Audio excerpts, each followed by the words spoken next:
So here's my intro. Ready? I just wrote this. All right. This is the new one. Let's go. Today is May 27th, 2020, and my name is Jeffrey Cabelli.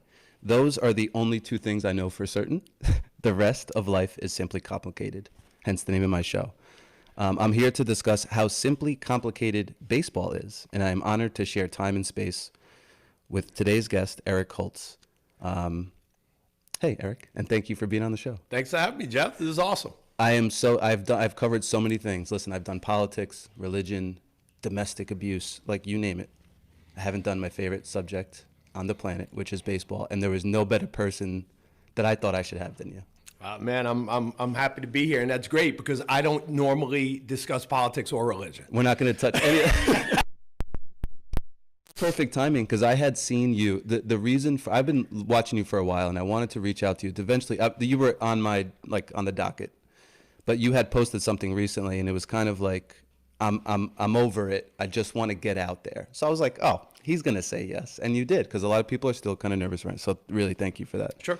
The thing that I'd want to jump right into the whole Israel, you managing the Israel national baseball team. Sure. Was it the Tokyo Olympics? It was supposed to be the Tokyo Olympics this year. It was supposed to be July of this year. And, due to Corona, it's been pushed back for a year. Mm-hmm. So, I guess it just makes me a little bit more relevant for another year. But yeah. On how that happened. Yeah. Because how do you even get that job? So it's a crazy long story. So in 2006, a buddy of mine who was playing men's baseball with me says, "Hey, Holtz, there is a tryout for a professional baseball league in Israel."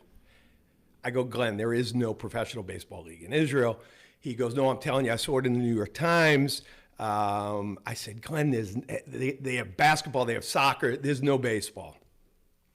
He goes, "I'm telling you, I saw this advertisement. Dan Duquette, who had just been removed from the GM of the Red Sox, is the head of player development. He owns this place up in the Berkshires. He's running it. He's the director of player development. Let's go up there, dude." I go, "Glenn, we're 40-some-year-old guys. I'm 40, you're 44. What are we doing?" He goes, "Worst come to worst, we go up, we get a pro tryout, we get lunch, and we play some baseball and come home." Right. So we go up there, and I had just played a doubleheader on Sunday the day before with the Mud Hens. We drive up to the Berkshires, and here we are, two 40-some-year-old guys with kids that are just turned 18. Most of the kids are in their early 20s. And then there's Glenn and I. And they take us through a pro tryout. And I run a 60 and I'm taking ground balls at short and balls in the outfield. And then they go to a controlled scrimmage game. And I know this is kind of what got me signed. Kids throwing on the mound. And it was my first at bat, and he throws a fastball down the middle. I don't swing. I just want to see what this kid's got. And so 0-1, he throws a curveball, strike two. Now, I step out of the batter's box. I turn to the umpire, and I go, 0-2, huh? He goes, "Yeah." I go, "Great. I got him right where I want him." And you could see right behind the turtle was Dan Duquette, and then a scout from the Cubs and the Cardinals and whatever. And the next pitch, the kid tries to bust me in with a fastball, and I just hit an absolute laser beam to left field. So here I am on first base, 0-2. The kid definitely made a mistake, and they're shaking their head like, "Who is this guy?" Mm-hmm. First pitch, I steal second. I'm 40 years old, dude. And now they're talking. I see them talking, and anyway, I end up having a pretty good tryout, but I'm 40 years old. So I'm getting ready to leave, and it was probably a 6 or 7 hour day. And as soon as I leave, I walked over to them and I said, "Guys, this is awesome. Thanks for a great day. I had really a lot of fun." And they go, "Hey, come back here. Are you serious about this?" I said, "I don't know. Why, you making me an offer?" They go, "Are you serious about this?" I said, "I guess, let's see." I get in my car, I'm driving home. I call my wife. I go, hey, babe, pack your bags. We're moving to Tel Aviv. Are you nuts? And 6 months later, they sent me a contract to be a player coach in the one and only professional league in Israel. That's so cool. So I get drafted as a player coach. I mean, it's just from, you're saying one at bat? I mean, it was three pitches. no, it was the whole day. Sure. I mean, I really, at 40, now I'm 54, but at 40, and still, I pride myself on being, pretty decent shape for my age. I was playing a lot of baseball at the time, and I could play. I could play. So then I think they did some homework and found out that I had been coaching college baseball as well.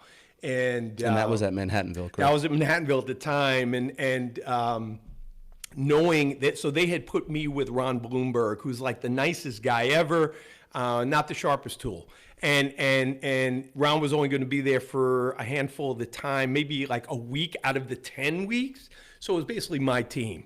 So long story short, we go through a 45-game season, first place, we win the championship. And, that was my experience in Israel. It was amazing. I got to spend 10 weeks in like the most unbelievable country that I've ever been to. Mm-hmm. And my wife and 3 kids were able to come for like 3 weeks in the middle of my 10 weeks there. So I got to share it with them. They were very young at the time. I want to say Jordan, who's now 27, married and just passed his bar exam, might have been 12, and my daughter, who's a nurse, was like, if he was 12, she was 8.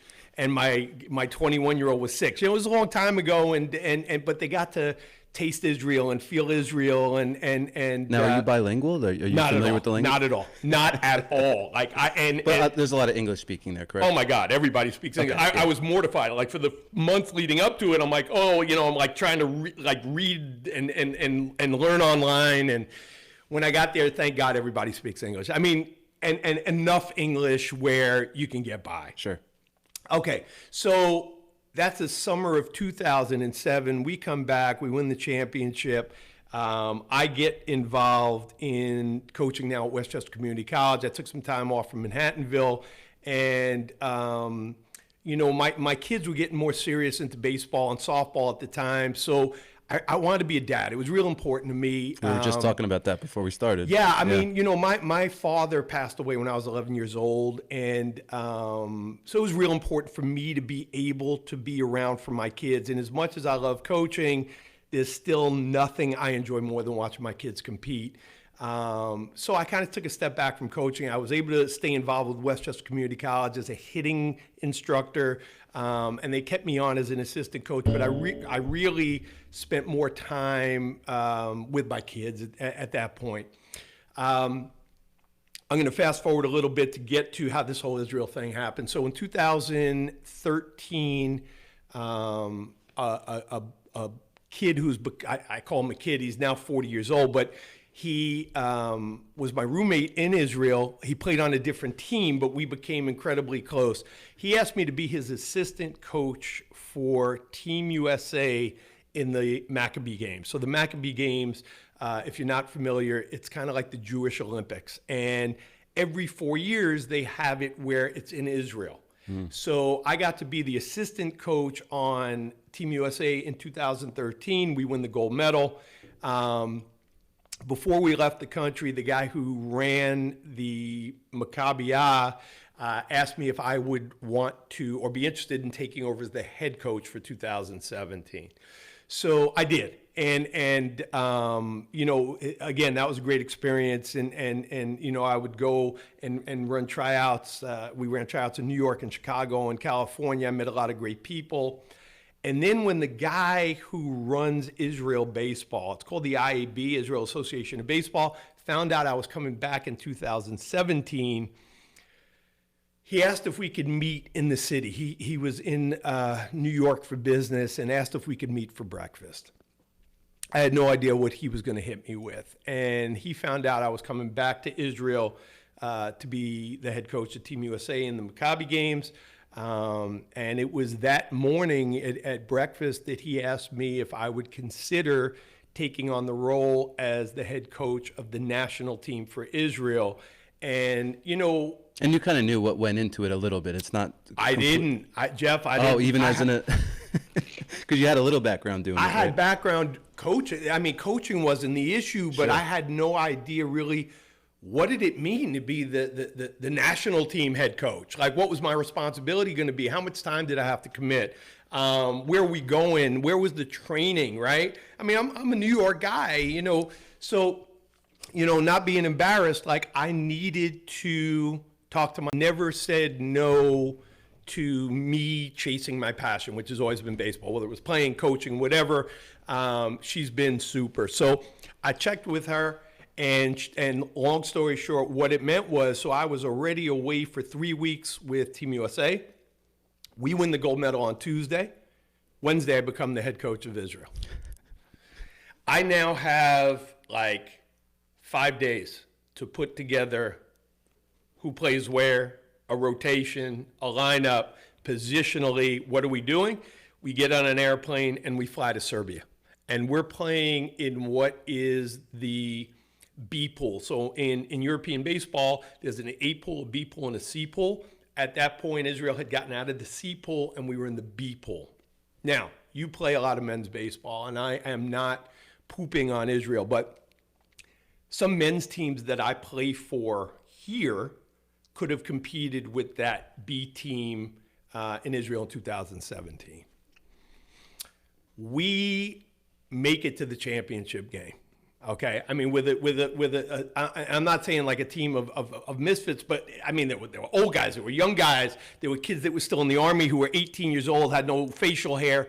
We make it to the championship game. We lose to Austria. We ran out of pitch and we lose to Austria. I'm excited. What an incredible experience this was. My daughter is my team nurse, so I get to spend time with her. That's nice. Oh, yeah. And she stayed involved up until now. I mean, she's still involved. It was awesome. So now I've been away from home for 6 weeks, and I go back to Israel for 2 days. I just want 2 days to decompress. Mm-hmm. My daughter and I on the beach before we go home. And again, Peter Kurz, who's the president of the IAB, calls me, says, "Where are you?" I told him I'm on the beach. Here he comes in work clothes on the beach. He won't let me leave the country. He said, "Listen, the guys love you, man." He goes, "Will you stay on?" And I said, "Peter, I don't even need to think about this. The answer is, unequivocally yes." So having gotten to the championship, it gave me a much better idea of how to prepare now for 2019. Now, 2019 was the Olympic qualifier. And now, let me ask you something, because you're traveling and coming back. These guys, obviously, you're not from Israel. You don't live there necessarily, but all the baseball players do. When you say you didn't know what goes into it, was some of it not realizing how important this could have been to the country? Like, was there anything like that? I'll get to that in a little bit. Sure, okay. Okay, because I just want to finish the point where I knew what it took to compete at that level now. Mm-hmm. We needed to go out and find Jewish baseball players who could help us get to the next level. Mm-hmm. Now, 2019, we were still in the B pool, so we were starting in the B pool. The hope was, and the goal was, to get to the A pool. Israel had never been in the A pool. Nobody even thought about the Olympics. It was just get to the A pool. Man, that would be unbelievable. Sure. So we go out between 2017 and 2019. Now we start going through college rosters, independent league baseball, affiliated baseball, minor leagues, ex-pro guys who were Jewish, who they finished their career and they might be interested in playing. Well, here comes the interesting part, Jeff. Just being Jewish isn't enough. You have to do what's called, you have to make aliyah. Make aliyah, nobody knows what that term means. Making aliyah means that you have to become a citizen of the country of Israel in order to compete. So now you're a guy from New York and you have Jewish heritage. You want to become a citizen so that you can play in potentially the Olympic qualifiers. So we had, I'm going to say 16 guys go through the process of making Aliyah and now are dual citizens. So they're actually citizens of Israel and United States citizens, so that they would be able to potentially be on our roster. Again, we have a 40-man roster. We only travel 24, so there were no guarantees that if you do this, you're still going to even be on the team. They just wanted the opportunity to do it. So That had to be cool just to know you had so much interest, right? Oh, 100%. Yeah. You know, and we have guys. I mean, I'm going to throw one at you right now. 9-year MLB player Danny Valencia. Danny Valencia, who was drafted by the Twins out of the University of Miami, last name Valencia. He's a practicing Jew. His father's, I think, Cuban. Mother is Jewish and was brought up Jewish, bar mitzvah, the whole thing. Wow. Nothing meant more to this guy after his career was done than to go and become a citizen of Israel. Like, it was crazy, man. That's cool. So there was so much involved in getting us to a point where we thought we could compete. And there's a local kid. There's a kid from here that a lot of people don't know about, a Lakeland High School kid. Yeah, Who's man. that? You have a kid on Lakeland High School playing on the team? I have a kid that played at Lakeland High School. I followed his career because he was a year younger than my older son. Just a stud athlete. Gatorade Player of the Year 2 years in a row. New York State Gatorade Player of the Year as a junior and a senior. Goes to the University of Richmond, gets hurt. Wow, that's a good school Comes for back. baseball. Great. Wow. His name is Jonathan DeMarte. Jonathan DeMarte. Nice Jewish boy, right? DeMarte. DeMarte. No idea. His father is Catholic or Christian. His mother is a practicing Jew. And again, so here's a kid. I followed this kid his entire career. He lived 15 minutes away from me. I had no idea he was Jewish. So all this stuff starts coming together, but it's like anything else. You know, at the beginning of a major league season, all 30 teams think they have a shot to win, right? Everybody says, man, we retooled, we're good, but we're still in the B pool, guys. We still have to start in the B pool. And people look at us. I'm only laughing because I know what it feels like to have a really good practice and being like, yo, we're good. Oh, we're really. And then facing a team and you go, And all of a sudden it gets live and it's like, you know. So we show up. First of all, people are looking at us like the Jamaican bobsled team. Okay? It's Israel. Right. It's Israel, and Israel's not known for baseball. Like, they're known for kibbutzes and beaches and basketball, yes, soccer, yes, baseball, no. Cool Runnings is the name of that movie if you want to see that history on the Jamaican bobsled team. Right. So everybody really is looking at us like that. So we show up to Bulgaria. It's like, okay. First game, we play Greece. Greece is really good. They got a whole bunch of Division I baseball players on the Greek team. But again, similar. They're United States citizens who are dual citizens for Greece. First game, it was close at first. We end up pulling away. We beat Greece. Second game, we beat Serbia. Third game, we beat Bulgaria. Now we have what is going to turn out to be our biggest foe. We have the Russian national team. Now, Russia's good. On their own, they're good. I don't see Russia being like, and them being into baseball. That's interesting. They have and had a lot of minor leaguers on their team, a couple pitchers from the Twins organization. But they also had 6 Cuban nationals who the entire infield is speaking Spanish, right? And everybody's complaining. Everybody in the whole tournament's complaining. There's no way these guys are Russian, blah, blah, blah, blah. Me being me, I go, guys, I don't care who shows up. We still have to play. I don't care who they are. Let's play baseball. Game 1 ends in a tie. And we have international tiebreak rules. Now, I'm familiar with that just because girls softball. I've never seen it in baseball. Basically what it is, the game ends in a tie. The last 2 outs start on first and second base with no outs.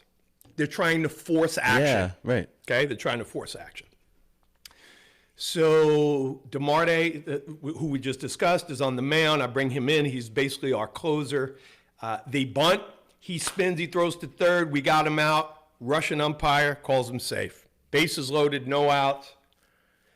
I argue I can't get thrown out because it's not going to do any good for my team. The team needs me there. And you know there's no way they're changing this play. Oh, you, shot. You just have to. Yeah, you just no have to shot.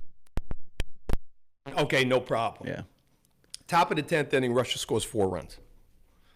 We're down 4 runs going into the bottom of the 10th, and I call the guys in. I go, listen, man, this is easy.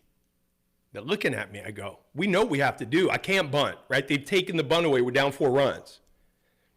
All we need to do is pass the torch to the next guy. Just keep passing the torch. And you start out the same scenario, right? First and second, no outs. I go pass the torch to the next guy. It continues the lineup, right? It's not like it's a... It continues the lineup from where it is. So now we are literally starting with my 8 batters. So 6 and 7 are on base. We're starting with our 8. I'm telling you, man, I'm not one of these guys that remembers like the 3rd shot on hole number 9 3 years ago. Like there are guys like that. Usually I can't remember what I had for lunch. I will walk you through this scenario. Cool. My 8 batter singles, bases loaded. My 9 batter gets hit with a pitch. Here we go. Like I feel this happening, man. Well, you know, I mean, as a baseball person and any baseball person listening, you know, once you turn over the lineup, now the energy completely changes. Totally changes. What a gift for them to hit my 9 batter. I mean, now you got to run in. I got to run in, still nobody out, and my leadoff guy's up. My leadoff guy. Here, we just turned it over. My leadoff guy, so we're down 3. My leadoff guy doubles off the wall. We're down 1, 2nd and 3rd, no out. They walk my 2 to get to my 3. All right, no problem. Who's my 3? Just to load the bases, to force Just to a load double the bases, play. right? Try and work a double play. Who's my 3? My 3 is a 14-year AAA center fielder for the Los Angeles Dodgers, Blake Galen. I'm really real scouting reports, right? Like they don't really know your players unless they played you before or watched that That's a tournament. great question. So we had some scouting for the guys who had played like minor league ball and stuff. But if it was just, Boris Karitsnikov, no, we had no idea who the heck these guys were. No, because I'm just thinking if they really knew who that 3 guy was, would they have thought about pitching to the 2 guy? 2 guys, not too bad either, though. Gotcha. So, yeah, my 2 through 5 were like unbelievable. So Blake Galen is up, works the count. Again, they got a guy throwing probably low 90s. They bring in lefty. Blake is a professional hitter. We're down 1 run. Nobody out. 3, 4, 5. Here we go. Mm-hmm. Blake hits a missile, a 2-strike missile up the middle. I decide off the bat, I'm sending the guy on second. Make them make a play. Make them make a play, right? Worst come to worst, I still have runners in scoring position, whatever. And they're only going to get 1 out, right? At best, they're only going to get 1 out. Yeah. So do or die play. Center fielder comes up, bobbles the ball. We walk off on Russia. We scored 5 without recording an out. Wow. So like crazy, dude. I mean, crazy, like nuts. I try not to be corny. Again, like when I'm coaching kids, I can be a little bit corny, but like these are professional athletes, So a Game of Thrones reference, man. We're literally like, post game, Russia's walking off the field, slumped shoulders, whatever. And I get the guys in, I tell them, this is why this team is special, man. Like everybody's bought in, everybody's doing their job. And I look around and I'm hoping they all know Game of Thrones. I hope they all watch Game of Thrones. And I look around and I go, and what do we say to the god of death? And everybody just goes, not today. We go nuts, man. We go absolutely just bonkers. And to me, that was like the day that we believed we could compete with anyone, and I think we beat, Ireland. We beat Ireland after that, and then we had to play Russia in the championship, 1-game championship, and as you know in baseball, anything can happen in 1 game. Again, Russia just doesn't want to see us ever again. Russia was beating us, I think, 3-2 in the 8th inning. my 6'6" first baseman, Simon Rosenbaum, hits a nuke to right center to tie it. We then walk off on him and beat him 4-3 in the championship. You did it again We did it again. We did it twice in 2 days to Russia. That's such a good feeling because now you as a team, you almost know. You feel like you have their number. Like there's no, even if they were to go up, you know you can come back. And the best part about it, Jeff, was fast forward August, September, like 4 months to November. What we thought was actually true. Those Cuban infielders weren't nationals at the time we played them. They were made nationals in November, December, but at the time Russia was playing with illegal players, and we still beat them. So how hard? I feel like Israel's pretty good, but I don't know if you finished it. Maybe I missed it. I couldn't get it to get live on Facebook, so don't worry about it. It'll be recorded, and we'll post it later. All good. The players getting citizenship, is that a complicated I don't want to get too so the process into the weeds it's on that, not easy. It's not easy. I mean, there's a lot of paperwork and background checks, letters from the rabbi, basically proof that you were raised Jewish, FBI background. And then you first have to go to Israel, to the ministry, and have an interview face to face. And basically the ministry wants to know why, you want to make Aliyah. Why do you want to be, Israel's a great country, but it's a country that, has a lot of opposition and a lot of people don't like them. So it's not like Israel's just handing out passports, right? They want to make sure that they're screening and vetting the people that want to, be citizens of their country. So it's a process that takes months. I mean, it takes between 3 and 6 months to get it done. So yeah, it's not an easy process at all. So now one of the things that came up, and I read it, somebody wrote a story about you. I forget the article. Who actually wrote it? I think he was in Ossining, the guy that wrote it. Yeah. I'm sorry if you're listening to this, the writer. Dana White. Dana White, correct. And he had wrote something in there. She. Oh, I'm sorry. That's okay. You know why I thought it was a he? Because Dana White of UFC. Okay.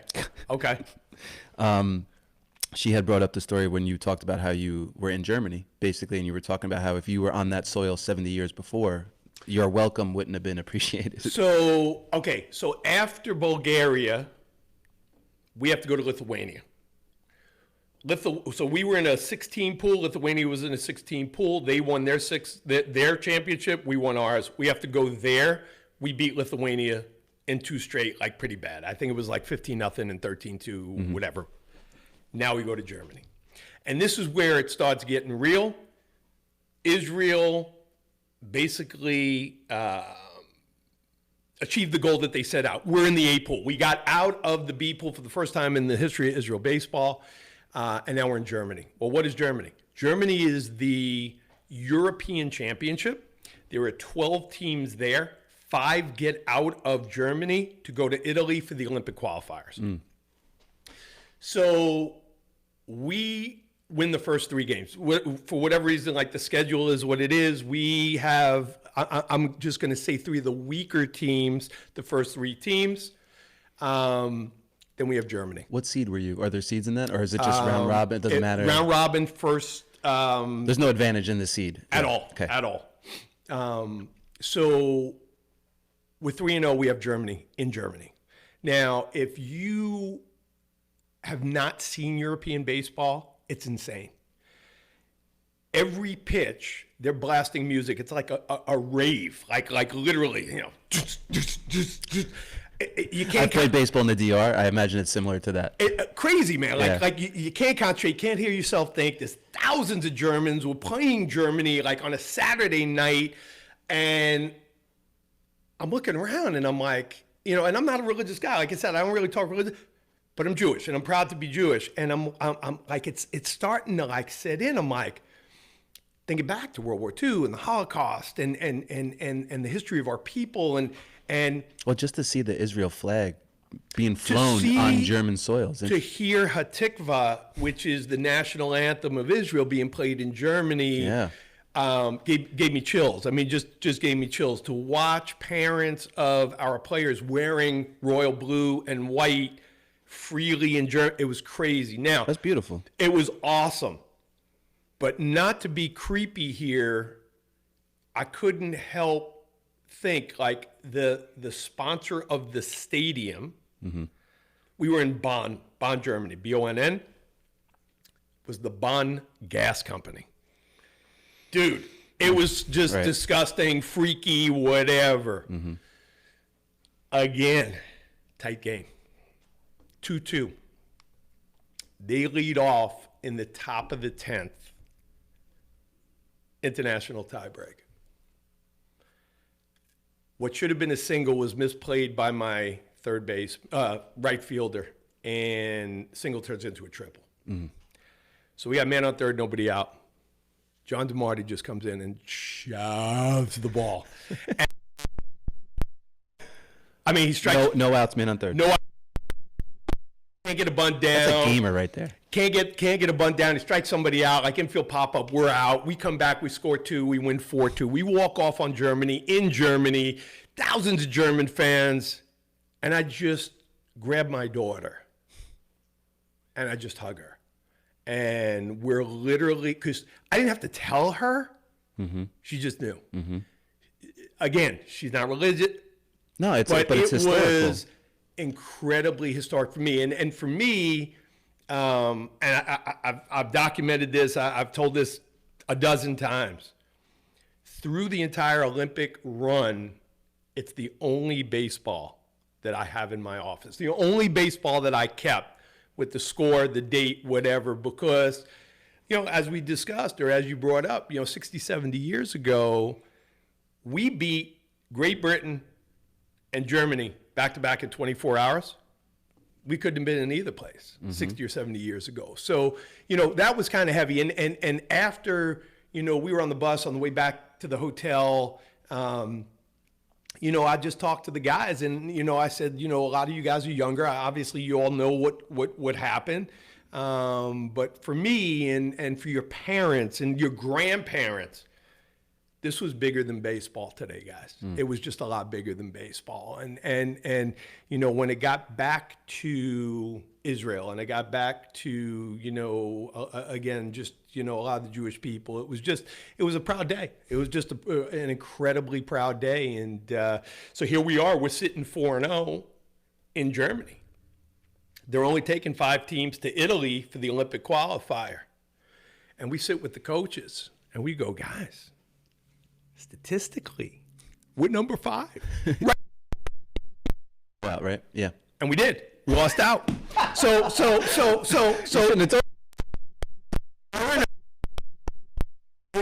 I'm not saying we did it intentionally. Nobody ever goes on the field planning to lose or trying to lose.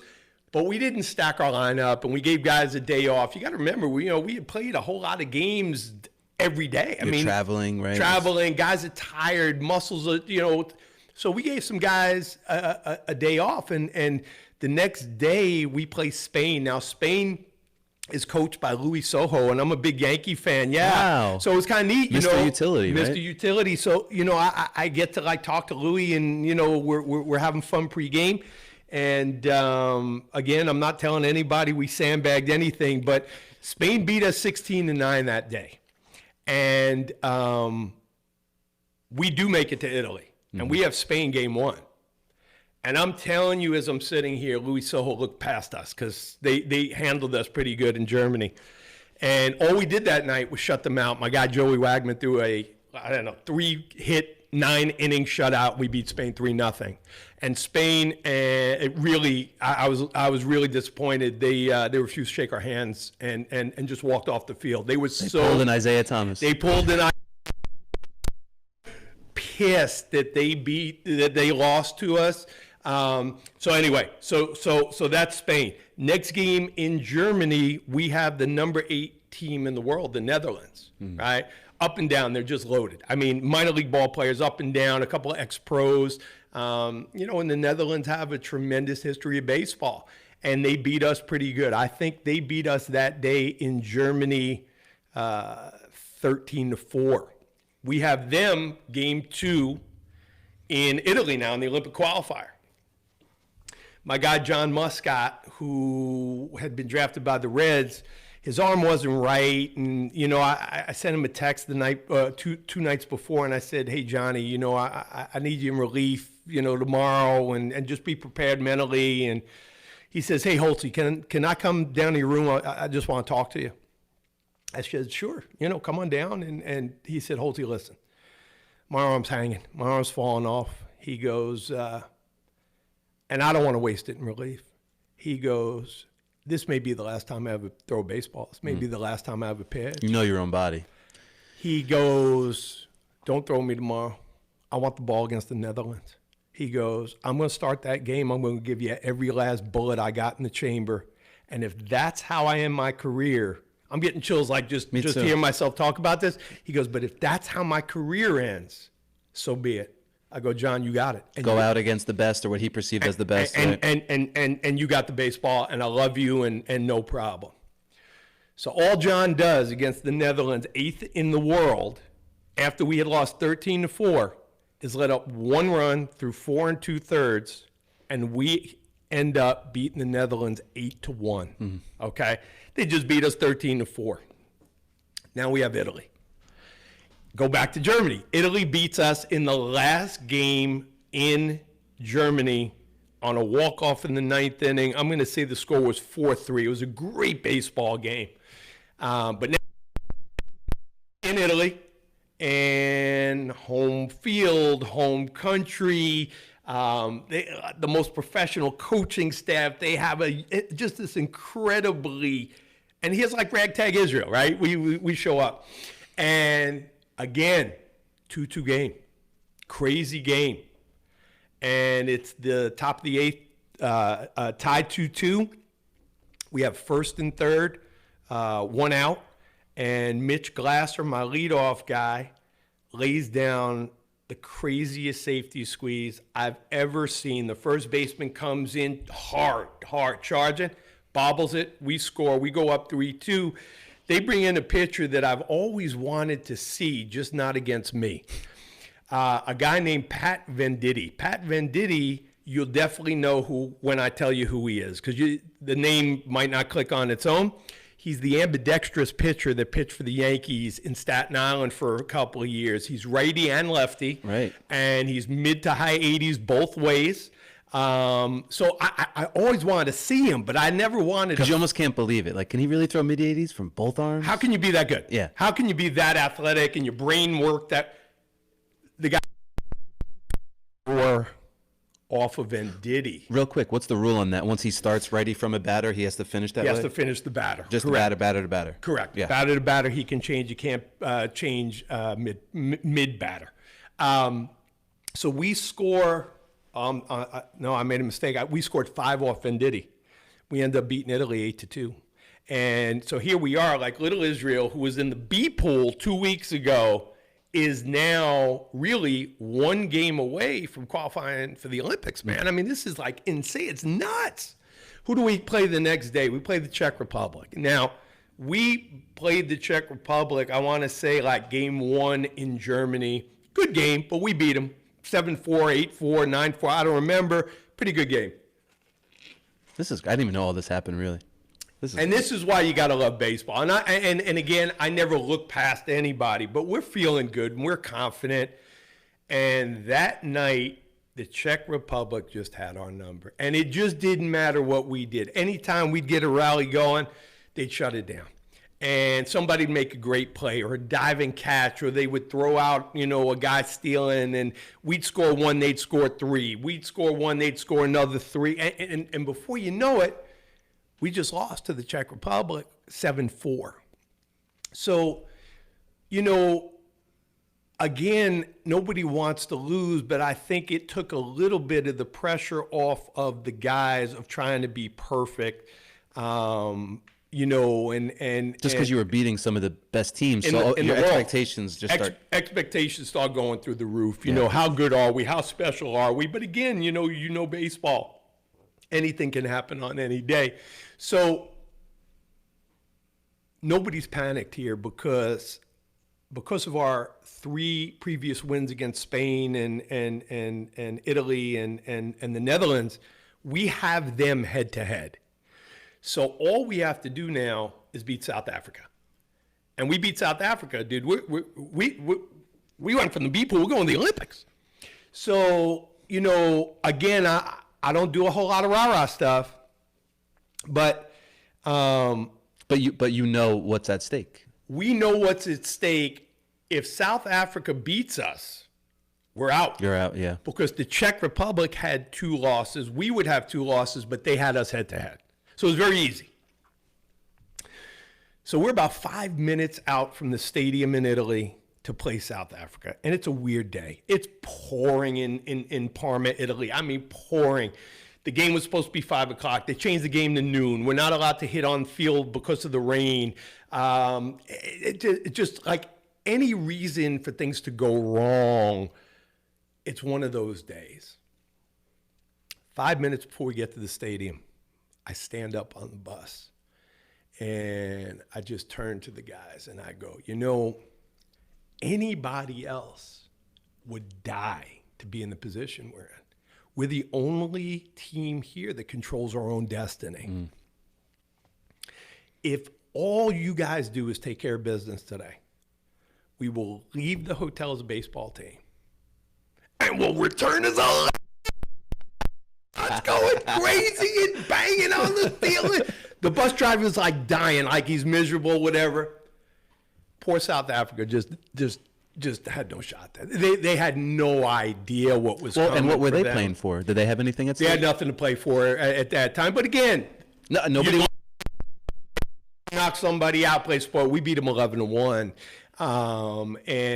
Did you jump on them early? Because that's usually a game where as long as you jump on them early, like if they get a little confidence, They scored first. They did, yeah. They scored 1 in the top of the first, and I want to say Because you know about momentum. When you get that first run, you go, oh, wait a minute. Oh, Don't no try question. to play this. Joey Wagman, who had thrown the complete game, 9-inning game like 3 days ago, there was no shot I couldn't give him the baseball. On 3 days? On 3 days, he demanded the baseball. Now, Because I mean, the third day, you're still recovering. but at this point, I owed it to him. And it's adrenaline. Like, he'll get up for the game. He'll figure a way, yeah. But then he gives up a run the first inning. I'm like, maybe he's kind of off today, whatever. He throws 7. He threw 7 on 3 days rest. That's 16 innings in a week. After it's 16 innings in 4 days. Yeah, in 4 days. And after he let up the run, like he was pretty legit the rest of the way. Yeah. I brought in a guy to get the last out, who is this was kind of a special moment. His name is Shlomo Lipitz, and Shlomo is 40 years old, and Shlomo has been playing. He's born and raised in Israel. Lives in New York now, but he's born and raised in Israel, and I think he's been on national team since he's 12 years old, like, traveling with the 12U team and the 14U team and whatever. But again, he's not what he was 15 years ago at 40 years old. But I brought him in to record the last out to send us to the Olympics. So, one batter, a fly out to right field, and here we are. Yeah. So, and then when was that? So when was that? So that was in September. September. That was in right. September, and then the goal was obviously this July, and it was going to be a lot of fun, and it'll just fast forward a year. But what we're going to do now is next June, Team Israel will be here. We're gonna train at the Rockland Boulders facility, Nice. and we're gonna play the That's a nice Boulders, field. and we're gonna play like NYPD, and then we're gonna go up to the Cape Cod League, and we're gonna play a couple of the teams there, kind of like a spring training to get the guys together. Yeah. And one of the most exciting things for me, I have like some of the most wonderful kids, and they've become like sons to me, in a very short time. But we added a guy that a lot of people have heard of and don't know this. So Ian Kinsler has joined Team Israel. Ian Kinsler retired last year. He's working for the San Diego Padres. I thought he was never going to retire. He played like 20 years. He played a long time, I right? think 14 to 16 years, and Perennial 300 hitter. Like, that's a great hitter, Gold Yeah. Glover, World Series champion, but not an Olympian. So Who did he win the title with? What team was he on? Do you know? I think the Red Sox. I think he was He on was the Red on that He team, was on the okay. roster. I think he might have been hurt, but he was on the You're Red right, yep. Sox when they won the World Series. And Ian went through the process of making Aliyah, and Ian will be part of the Olympic team in 2021. You know what I also know? Like, second baseman. He was just not only just phenomenally physically gifted. He's a smart baseball player. Like he has that play that everybody's seen if you're a baseball fan, where he cams underneath it and sort of lets it drop, turns a double play. Like he's aware of things. He's going an on. incredibly cerebral guy. One of the things that made me probably, most excited, because we do have some young players, is getting guys like Kinsler, Danny Valencia. Another guy is Ryan Lavarnway, who, is a catcher. He's been in and out of the big leagues right now. He's on the 40-man for the Florida Marlins. Because part of, really what my goal is at the end of all this, having been involved, is to get more excitement within the country of Israel. And yeah, don't get me wrong. Like sitting here now and telling you I'm not excited about the Olympics, I'd be lying to your face. Yeah. I'm excited about it. It's wonderful. But the connections and the relationships that I've now made over the last few years with children there, kids that are 14, 12, and 10 who are sending me videos to break down their swings and help them with pitching, that for me will be what I'm more excited about, a legacy that I can leave with the country of Israel. Because, and don't get me wrong, like I said, I mean, I being part of this run, it's insane. I mean, I still don't believe it, right? Because I'm an Olympian. What? How does that happen?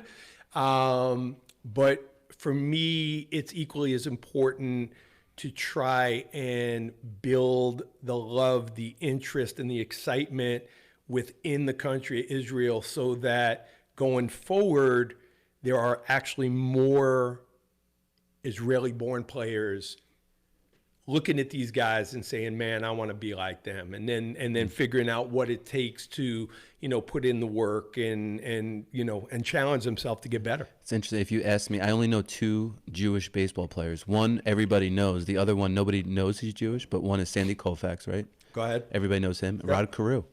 Rod Carew, a lot of people don't realize he's Jewish. Didn't realize that. No, there's a lot that you don't know. Kevin Youkilis. Youkilis Wouldn't Jewish. have guessed that, yeah. Just off the top of my head, again, we just no, I don't know him, and I know it's not like we just discussed Kinsler. There's a few more that jump out at me.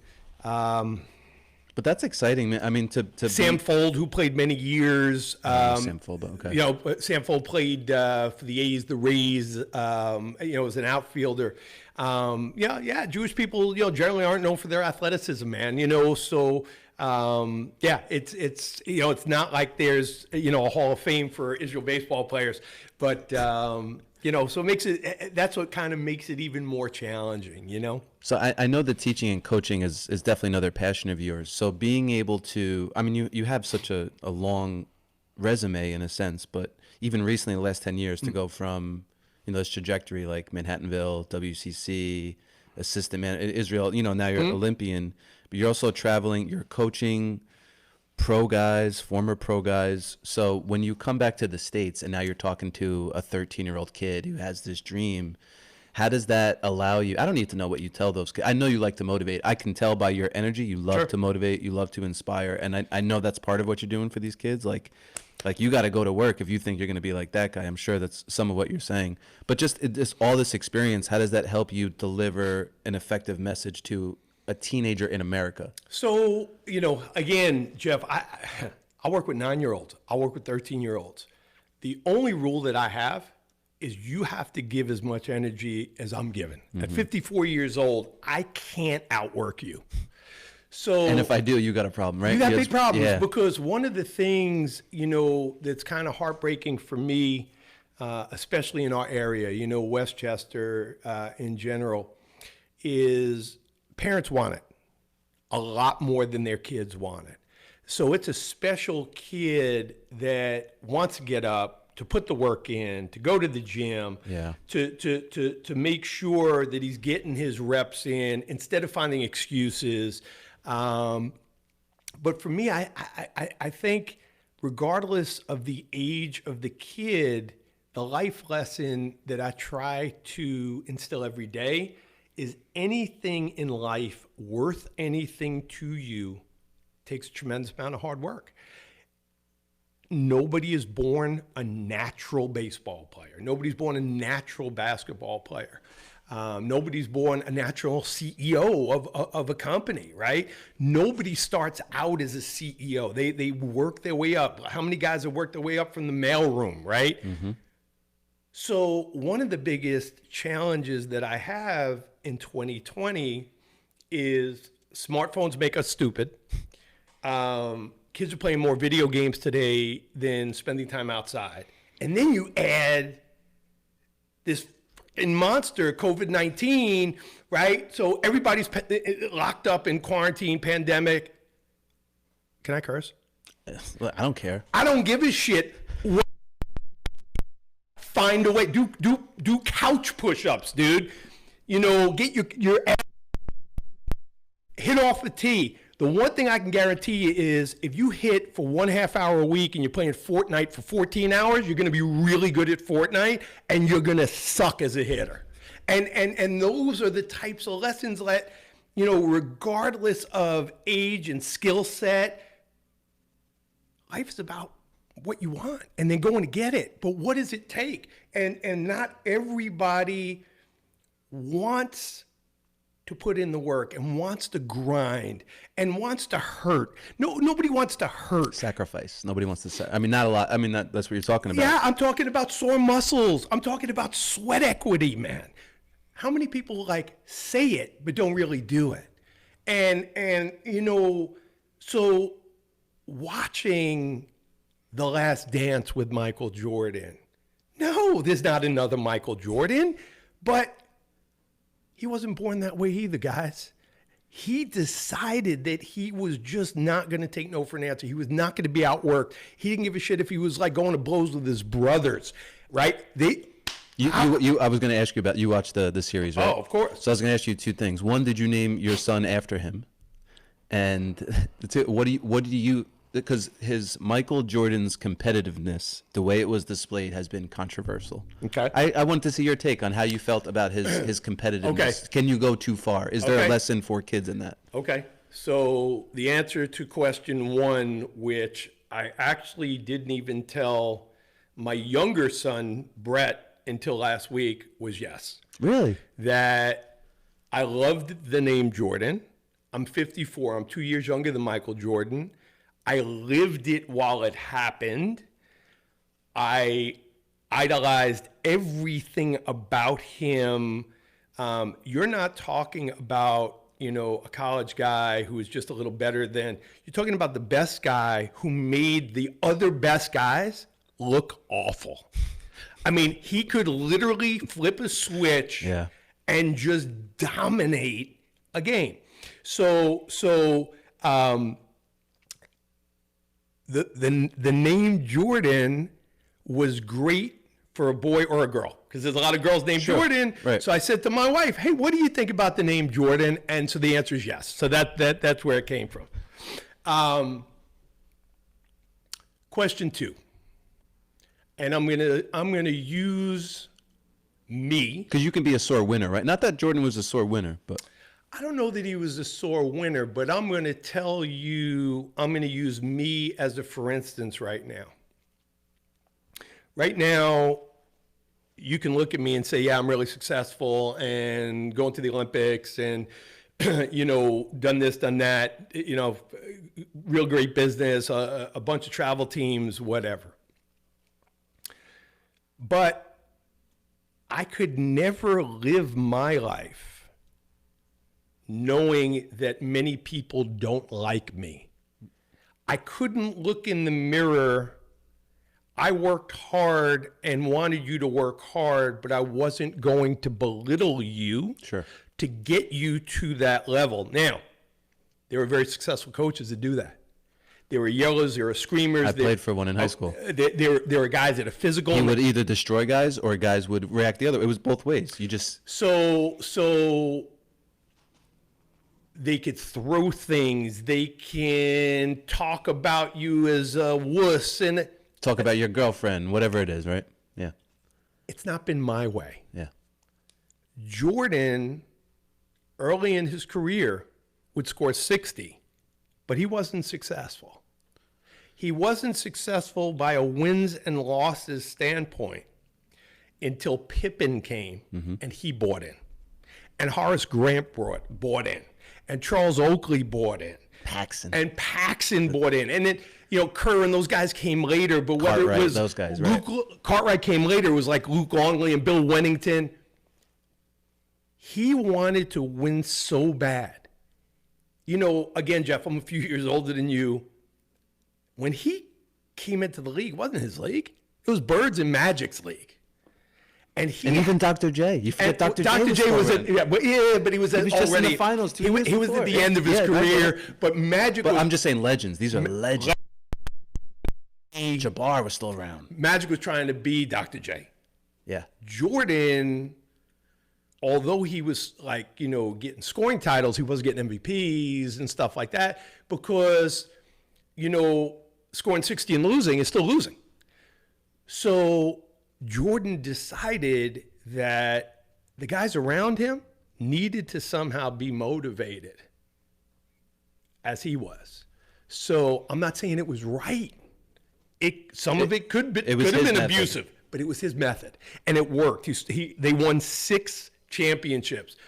Successful or not, I guarantee you to a man, if you asked every one of those guys in Last Dance if they regret any piece of it, they'd say no. They don't regret any. Well, you heard them say in the piece, they would say, he was an asshole. He was. Every day. But there was always a but. And there was because they know, because we got the rings. Like, what can we really say? So at the end of the day, who I am on the field doesn't translate to who I am off the field. I can be the nicest guy. I mean, let's go have dinner. On the field, I want to kick your ass every day. And so for me, I only ask you that because I know you coach impressionable teenagers. Sure, so if they go watch that and come into practice the next day and start talking like him. Well, I see that wouldn't happen. Right. Yeah. I wouldn't allow that. And Jordan wasn't that guy. He wasn't that guy at UNC. He wasn't that guy at the beginning of his career in the Bulls. He became that guy. Right. But he also became that guy because of the surrounding people around him. Phil Jackson was a laid-back, Zen perfect Buddha match, guy. Right? Yeah, it was great. But a more in-your-face type of coach might not have allowed Jordan to be the way he was, right? Like a Pat Riley wouldn't have been a good fit. I don't think so. No. I don't think so because I think Riley was more in-your-face himself. Well, you saw how Jordan talked about Calipari. Right. Why is he yelling so much? He doesn't need to do all that. And so I just think it was just, one of those things where, the stars, the moon, and the sun all aligned perfectly, and putting those guys together and having Jackson at the helm, I think just worked perfectly. I have to ask a question, at least Sure. a setup from a mutual friend of ours, because I asked him, I told him I was going to have you on today, and he would yell at me. Jake Whitney. You know Jake, right? Of course. So I just said, hey, I was texting him before you came in. I said, listen, you're going to have to tune in. I'm mad that I couldn't get the Facebook Live to work, but it'll go off right after we're done. So he'd say, I'd like to hear him talk about the unifying, healing power of baseball. With all the terrible things in the news these days and all the political and cultural ways we're divided, I'd like to hear you guys talk about how baseball can play a role in bridging divisions, whether they be, now he said political, cultural, racial, religious, but I think you generally know the message. I mean, all right, so here's one of my favorite stories, and Jake, I'm real happy to share this with you. Unfortunately, I don't get to tell enough people this story, but this is pretty heavy. I don't do politics, I just don't, and I don't do religion, right? We talked about that early. So for me, Jake, one of the heaviest things in the last 2 or 3 years of my life was up north in Israel. Literally, when I tell you it's the Galilee, it's a stone's throw from Jordan, where there's just a whole lot of upheaval there right now.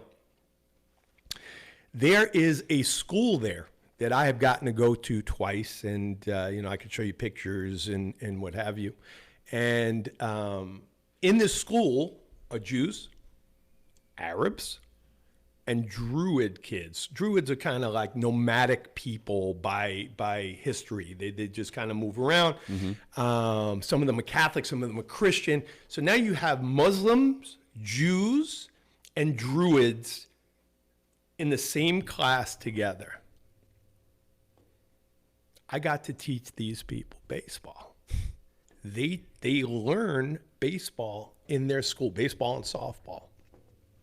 Now, when people thank me for doing what I do, I don't know that I have ever felt like, from the Grinch that stole Christmas, my heart grew 3 sizes when I got to sit there, and it wasn't like, oh, that's an Arab and that's a Jew and that's a Druid and that's a black and a Puerto Rican. We're all just people, man. And sport and competition and brotherhood is to me, I think baseball's a microcosm of what the world should be. I grew up in the Bronx. I did not see color. I still don't see color. The guys that I choose to hang out with in a baseball dugout are guys I'd go to war with, right? That's what we term playing baseball. I'm going to war with you. And the game, it's the purest game. There are things that make me think all the time, why the base is 90 feet? Why did they make the mound 60 feet, 6 inches? And it's just perfect. It's just such a perfect game. And the history of the game that goes back into, like, probably mid 1800s and Abner Doubleday, and not a whole lot's changed from there. We work harder. Baseball players weren't exactly known as athletes until the last, 20 years or so. But baseball has continuously been the thing to help heal our country in real bad, negative times, whether it was after, World War I, World War II, the Vietnam War.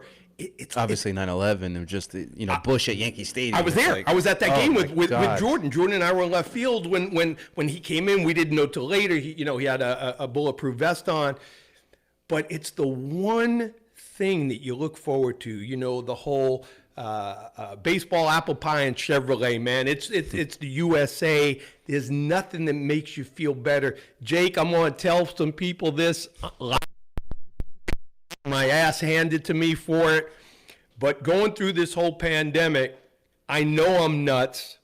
I drove 3 hours last Sunday to run a 4-hour practice and drive home 3 hours because the bans have been lifted in parts of Pennsylvania.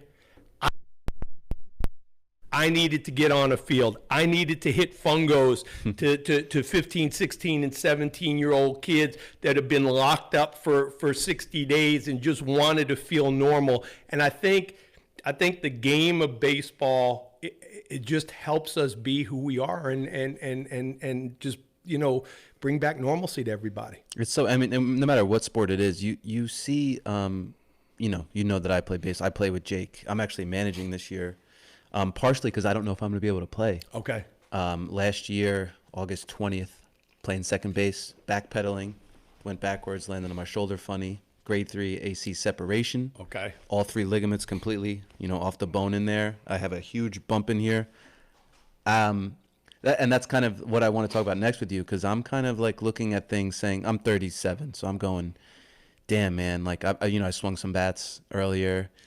Didn't feel right. It's not my throwing arm, but quick movements, lifting a glove, is that gonna act funny? I don't know what's going on in there. I elected not to do surgery. Why?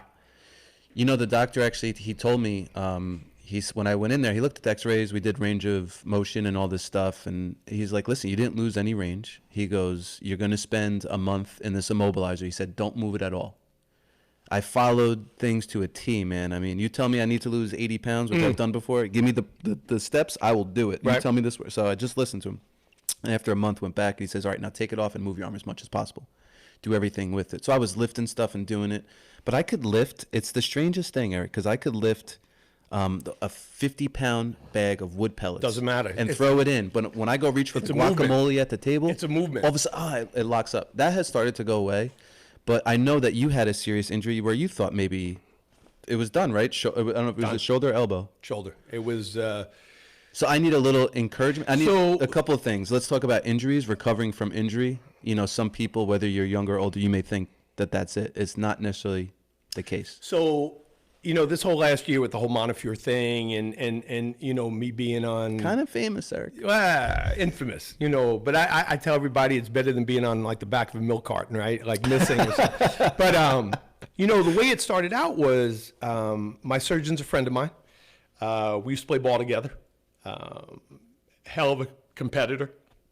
He's helped me manage a lot of injuries over the years. And at 39 years old, I literally threw a ball. I mean, my arm wasn't feeling great, but I literally threw a ball and my arm locked up, and it was like I spiked it after scoring a touchdown.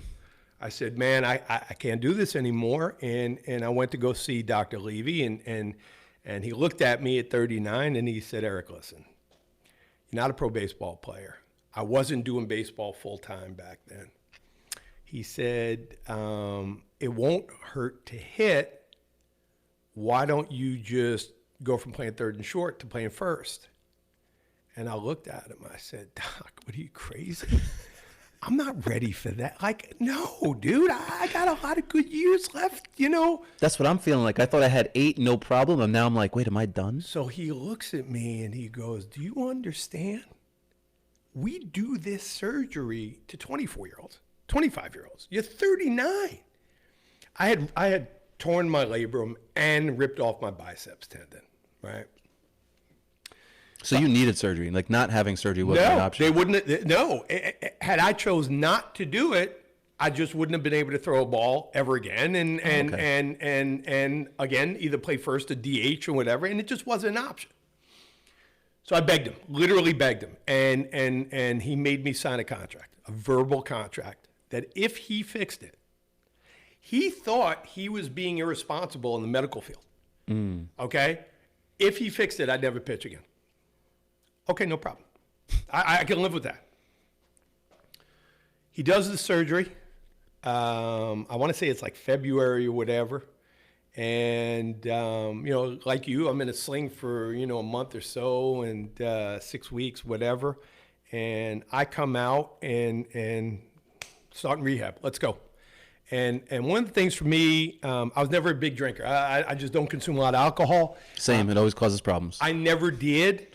But if they said to do X with my rehab, I did X plus Y. Right.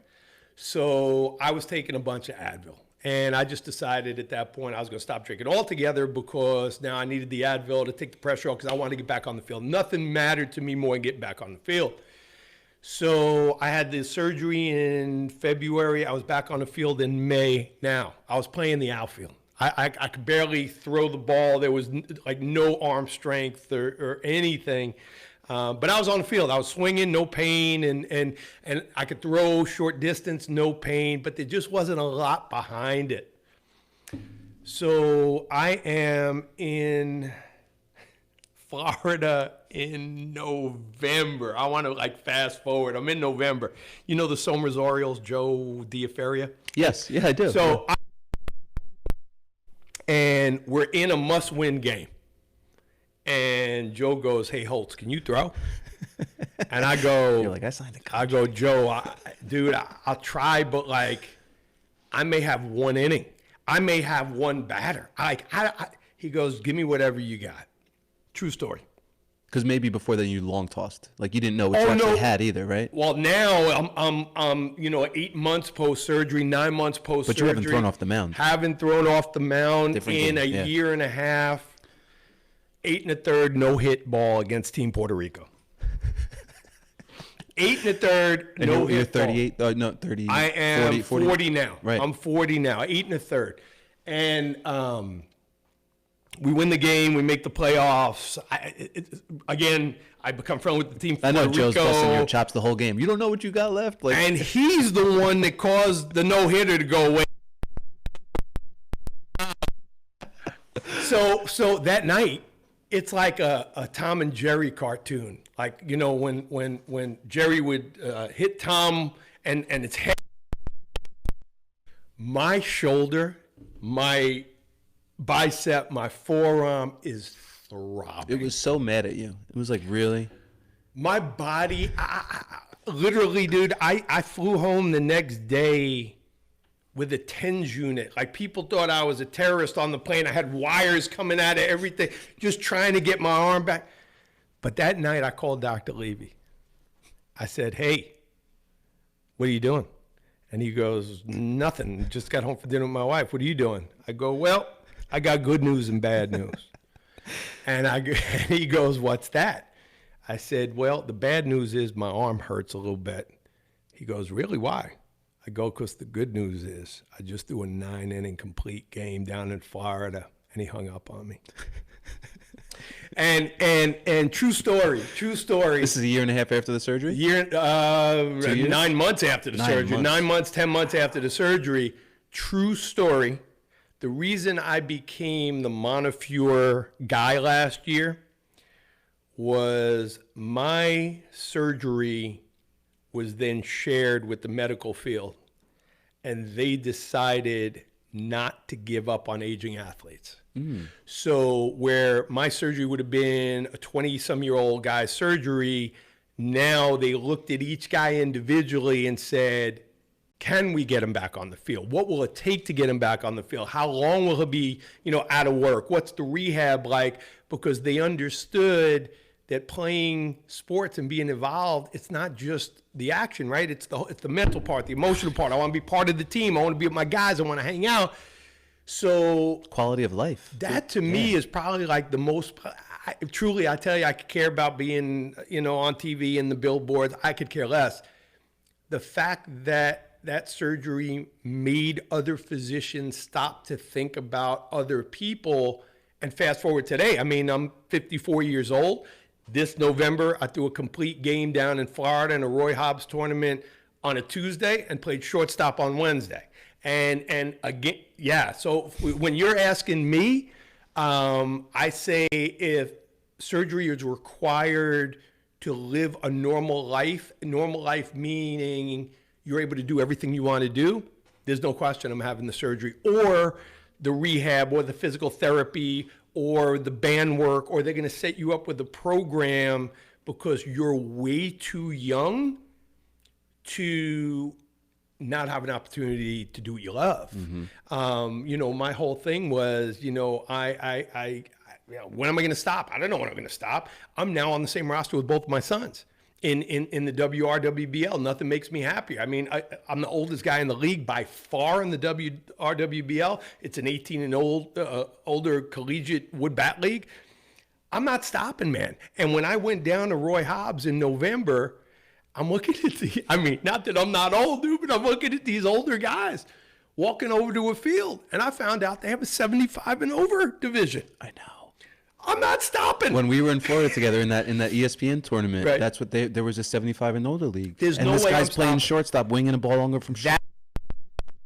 A dream. That's my goal. If I can be healthy, because it's not because I'm playing baseball at 75. It's what it means that whole time. It means I was healthy, I was active. And you want to be able to do normal stuff. You want to be able to have a catch with your kids. Yeah.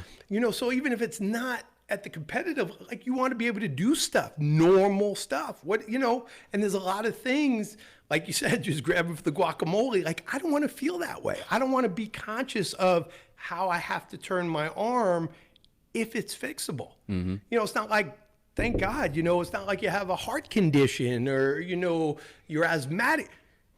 This is structural, and yeah, so I would say have it fixed, dude. I'm hoping this rehab and just doing it without will be fine. It sounded like if I didn't do it in the first 4 weeks, it's the chances of it being a successful surgery go, when it's closer to the injury, it's better. We'll see. I'll get a second opinion. The other thing with baseball, I meet people. I think the social aspect, I don't want to be a downer. I kind of worry about the kids who are not able to gather in a game, on a field, play, learn how to lose, learn how to win, because I think that's important too. But like I meet people like you. I wouldn't have met you if it wasn't for baseball. Of course. Greg Locke, I met because of baseball. Sure. Jake Whitney, because of baseball. Mark Hudgel, Joe. Sure. Even what's his face? The other guy in the Orioles. I don't know. I'm escaping his name with the mustache. Andy, Al. He had the Donnie. Donnie. Donnie. Yes, Donnie. Donnie. I love Donnie. Sure, like sure. like he's just a great ball player, and he's still playing. Like I think he just finished last year. He did. He was did. playing short. I know. And Sean Darling. I mean, they were just good guys in the league, and you look forward to seeing those guys. That's right. Like, who wants to stop, dude? I don't want to stop.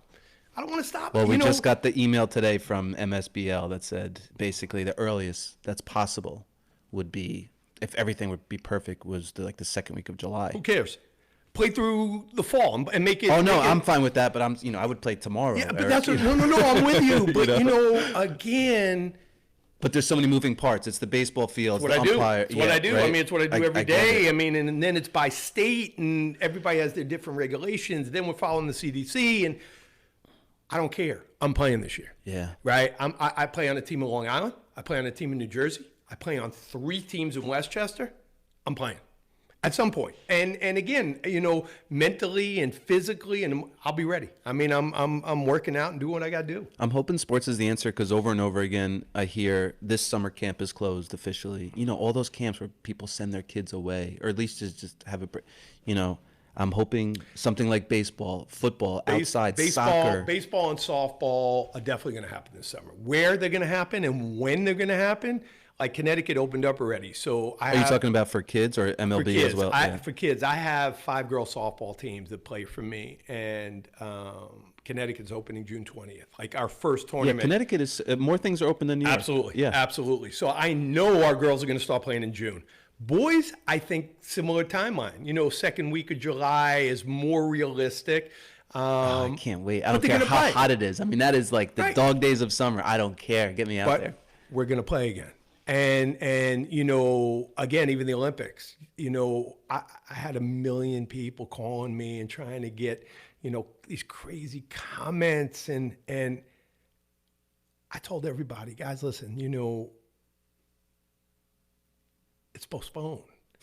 People are dying, right? So let's think about what we're talking about. A baseball game. We're talking about one tournament. We're not canceled. We're postponed 1 year. Let's get this shit right so that it doesn't happen again. And then our children's children will look back on this like they did the Depression and the Spanish flu and all.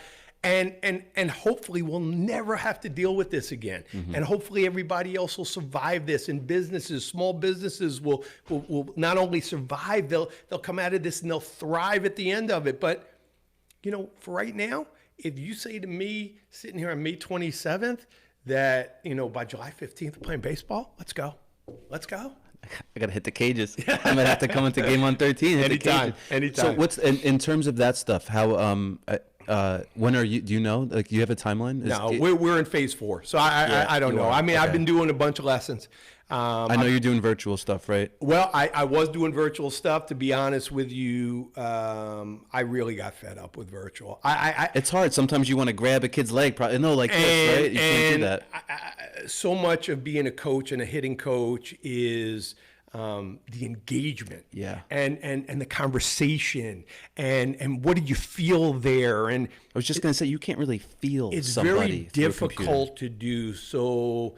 Again, not embarrassed to tell anybody. That's why I tell people, anybody who's going to be on this podcast had to come here. I couldn't do this over a Zoom. Oh, no question. It's a totally different kind of conversation. I had the virus. I had it in March. I was done with it on April 1st. I have the antibodies. I'm good. So I gave myself this stupid name last week, and I'm calling myself Uber Baseball, because I'll drive to your house. And not only did your kid need it, and don't get me wrong, there are some people wearing masks. Sure. And then there's plenty that aren't wearing masks. They want some normalcy and living your life on the computer. I get it. And I'm not saying what I'm doing is right. Especially when it's nice out there. It's right for me. Yeah. I needed to drive to Pennsylvania last weekend because seeing 44 kids spread out throughout a field, not one kid in the dugout. We didn't let anybody in the dugout. No high-fiving, no fist pumping, no, one parent per kid, like spread out. It worked, but it was able to bring some normalcy back to people. I can't tell you how many emails and phone calls and texts thanking me for making them feel normal for one day, for 4 hours. So, yeah, I mean, that for me, again, not saying it's right, not saying it's wrong. I don't want to be known as a heathen because but you know what? I can't get sick again, we think. And I'm not going to get you kids sick. So if I can go help your kid feel normal for an hour, that's what I'm going to do. I like that you do that, because I see, at least I have 2 kids at home. I see psychologically. I mean, I am also there. I see even what it's doing to me. Thank God for this place. This is my getaway. You know, there's 4 people that work here. We're still like taking turns. Like I tell my employee, get out of the house. I say all It'll the be time. good for you. My wife's in education. She's an administrator, and so Game on 13 is like 2 miles from my house. So Nice commute. It's phenomenal. So like I'll go and I'll work out. I'll come home. I'll shower, and then I'll go do some office work. I need to stay regimented. I need to stay organized. I need to be on the go. I'm not the type of person to just sit around watching Netflix and getting fat. If anything, I've lost a few pounds over the pandemic because I started doing stuff that I had never done before. I've seen a lot of people go one way or the other. They're either plus 15 or minus 15. Yeah, like -4. But that's great. And I'm planting outside. I'm building birdhouses and bird feeders, and I with my son Jordan, I built a vegetable box, and I planted tomatoes and peppers, and I bought solar lights, and like my You're gonna have to house visit looks my like house. a Christmas tree Because I got a garden. It's crazy, dude. Yeah, but I can't sit still. So every day I'm looking for something to do, and Game on 13 has been my oasis to get out and go back, get out and go back. So I just keep some sort of organization and normalcy, because if not, like, why do I need to shower in the morning? Why do I need to, eat dinner at night? I have to stay regimented because, we are going to be normal again. It may be the new normal, but we need to stay on some sort of schedule. You need to be healthy for yourself. Just a routine is Mentally, yeah. emotionally. Yeah. Yeah.